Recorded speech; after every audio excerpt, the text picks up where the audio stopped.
Okay guys, welcome to another Ferreters World Tutorial on net making.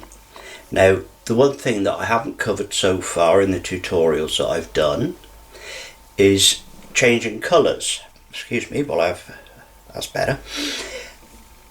I'm in the middle of making a 4-foot purse net, a shape purse net. I've just completed row number 10, which gives me 16 meshes. It's at this stage that I change the colour and then do the 4 rows of 17 meshes in a contrasting colour, and then go back to the same colour that I started with again, so that we will end up with a 4-foot purse net that's got the main body in the one colour. In this case it's red, and then with a row of 4 rows of mesh in a fluorescent yellow to make it stand out more. With that, it personalises your nets, and there's less chance of missing them when you pick your nets up after a ferreting session. I can tie these nets using almost any colour, subject of course to availability, and customise them to however you would like them. So with that, I'm just going to shut down for a second, and I'm going to alter the lighting and the camera angle and show you how to change the colours in the middle of a net, and then carry on. Okay, now hopefully the lighting's right and this is being picked up correctly. Here we have the end of the twine where I've just completed the 10th row, giving 16 meshes. So what we're going to do, we're going to cut it off about 2 or 3 inches below the bod. So we're going to cut it there, and then I will show you the joining of it. And I've got the window cleaner at the window. Okay, we're moving over to a fully loaded needle of yellow mesh. The joining knot is what we've used before in joining threads when the needles run short. It's literally, I don't know what you call it, it's very much like a double reef knot. So we take 2 turns round there, we come back through, and we just tighten it up. Now what we're ideally aiming for is to have that knot just level with the end of the bod there, just there. That way you'll have a nice steady row on your first row of 17 running straight the way across the net, rather than having, for instance, the yellow joining it up there.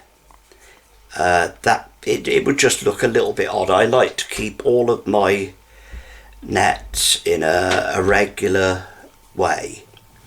So we've joined that just there.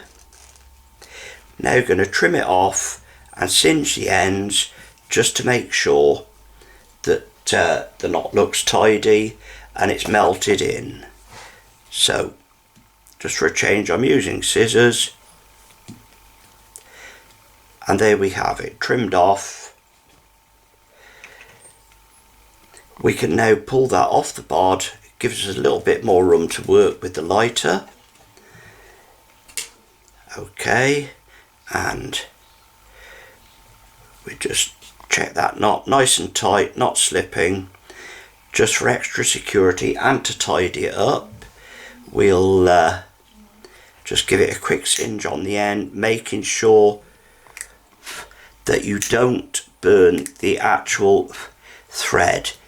Rub it between the finger and thumb, and there we have the knot. At this stage now, we'll just continue doing the 11th row, which is 17 meshes wide, or it will be 17 meshes wide when we cast on the extra one at the end. Okay, back with you. We've just completed the 14th row, which gives us 4 rows of yellow mesh. We now want to go back before we start the 15th row and cast off back to 16 meshes. We want to change colour again. So if we cut this thread off now, where we finished the 14th row, if we cut it about 4 inches or so from the knot, we won't be too far out, and we can then discard this needle of yellow. Coming back to the needle loaded with red, which is what we want to go back to. Again, I'm going to try and do this so you can see. We're going to put a reef knot in. Now we want it ideally about 2 inches from that knot. So again, we've got a steady transition of colours, all level. So let's see if we can do this. We just put our reef knot in. Now I can tell that that is a bit too long, so if I just pull a bit through, that's it. We've got about 2 inches there. We'll tighten that in, we'll tighten that, and there we have it. It's about the same length as one of the meshes. We'll just make sure the knot's good and tight. We'll trim the loose ends and then singe it as per normal. That's the loose ends trimmed. Right, just a quick singe to work it into the knot and make sure it's all welded together properly. 1,